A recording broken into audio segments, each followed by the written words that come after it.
Hello everyone, this is the pre-market report video for today, 1st September 2023 in the Indian stock market in terms of Nifty and Bank Nifty. As most of us know now, August month was not good for Indian stock market. After 5 months of consecutive increase, in August, Nifty ended the month near 2.5% down. Anyway, let's see what happened yesterday. Obviously, it's monthly expiry, so those related volatility was there. But in addition, there were some more important events that's too affected our market. So let's see all those in detail. Nifty opened a gap up of 30 points and it toggled between 19,350 till 10:30 am. Then at that time, first Indian Meteorological Department made the announcement that this year August was the worst ever rainfall that India received in the past 100 years. I mean, they said India received 36% less rainfall than the normal monsoon. And at present in India, water reservoirs got only 70% of their capacity, and in addition, all the major agriculture states received on an average 9% less in total rainfall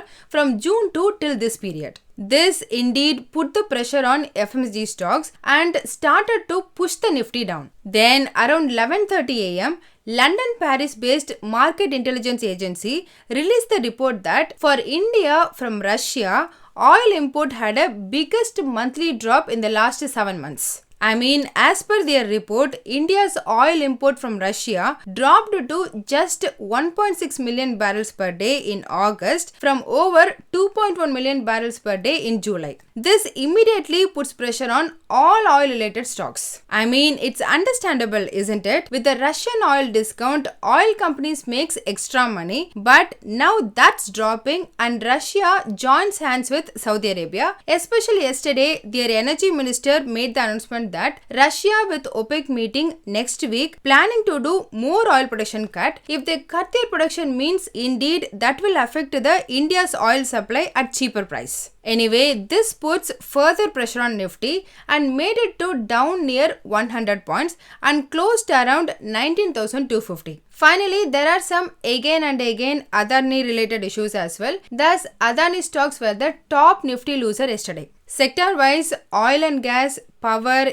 FMCG and bank down by 0.5 to 1.3%, while realty, metal, capital goods, IT gained 0.2 to 0.7%. Regarding power sector weakness, we already discussed in the yesterday's pre-market video itself, so I don't want to bore you guys by repeating the same information. However, overall market was not that bad. The advanced weekend ratio was slightly more than 1, so slightly more number of stocks advanced than the stocks declined. Then, in case of institutional activities, yesterday FII sold for near 2,970 crore rupees and DII net bought for 4,380 crore rupees. Here, both are crazy numbers, so don't judge by its face value since apparently yesterday there was a MSCI rebalancing. I mean, if required, please pause and have a look at the trade value. Between yesterday and Wednesday, it's more than 5 times higher compared to the normal daily trade value. Actually, they announced this rebalancing last week 23rd itself that MSCI is going to do it yesterday. Since I was not following the market, so I missed that part. Anyway, about what stock they bought and what they sold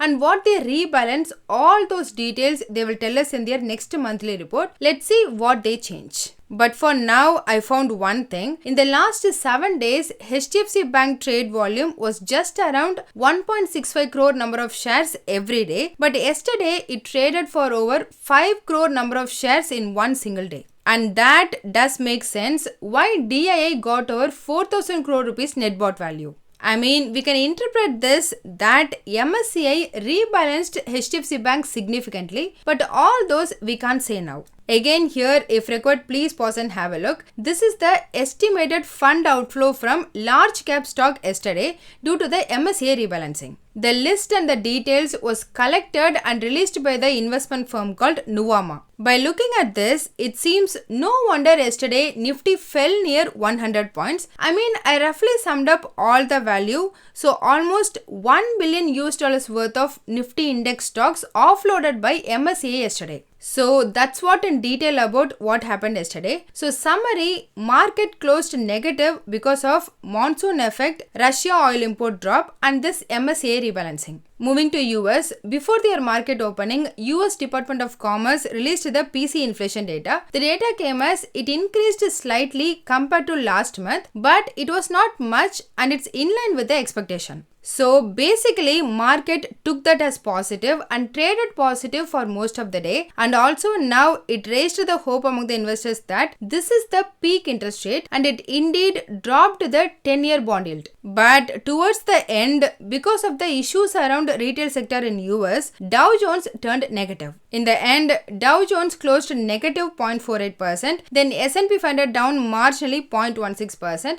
and Nasdaq increased marginally by 0.11%.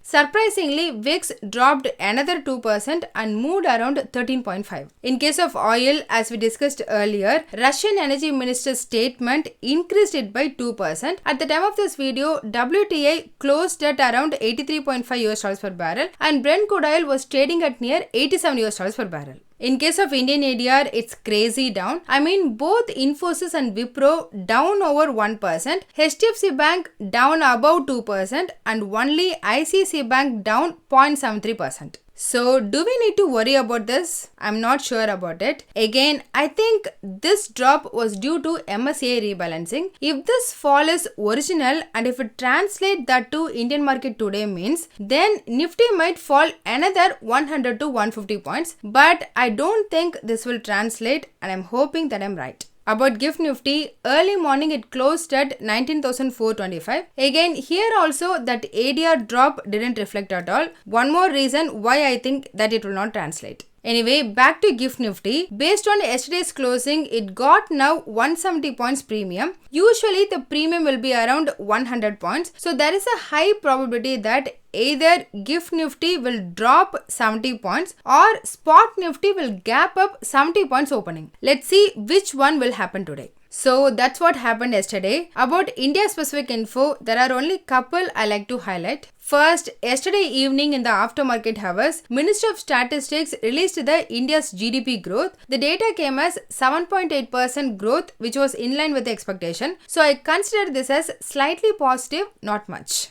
Then the second, Reliance Jio won both BCCI's TV and online streaming rights from Star Group for telecasting all India's bilateral series match. As a summary, after 4 days of positive close, US market got some profit booking, but global momentum haven't got bad. Regarding GIFT Nifty, not sure what to expect because of this confused premium. Being a positive person, let's hope for 70 points gap up opening. Regarding the things to look out, before the market opening, Chinese Caixin manufacturing PMI data release. Then during our market time, first at 10:30 AM, Indian manufacturing PMI data release. Then in the afternoon, both Germany and Eurozone manufacturing PMI data is scheduled to release. In the end, in the night, US jobs, unemployment and manufacturing PMI data is due. Coming to technical, Nifty opened flat and continued to drift lower throughout the day, then closed negative of near 100 points. Thus, on the daily chart, Nifty forms the long red candle with a short upper and lower shadow. I mean, after reaching 19,250 on last Friday, there was some pullback in the upside, but almost every day that was sold out and Nifty now got the double bottom at 19,250. If it didn't pull back today and if it falls below 19,220, then more probably it will go further down towards 19,150 to 19,100 level.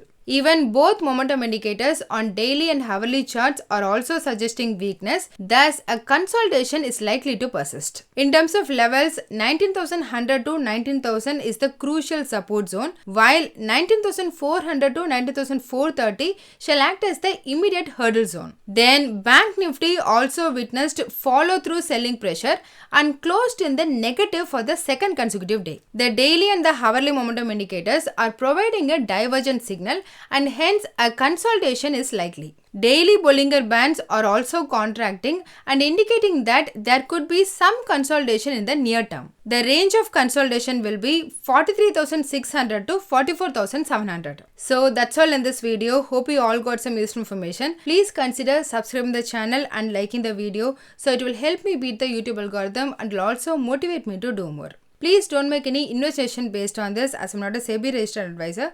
I'm doing this for my and viewers' educational purpose only. Thanks for watching.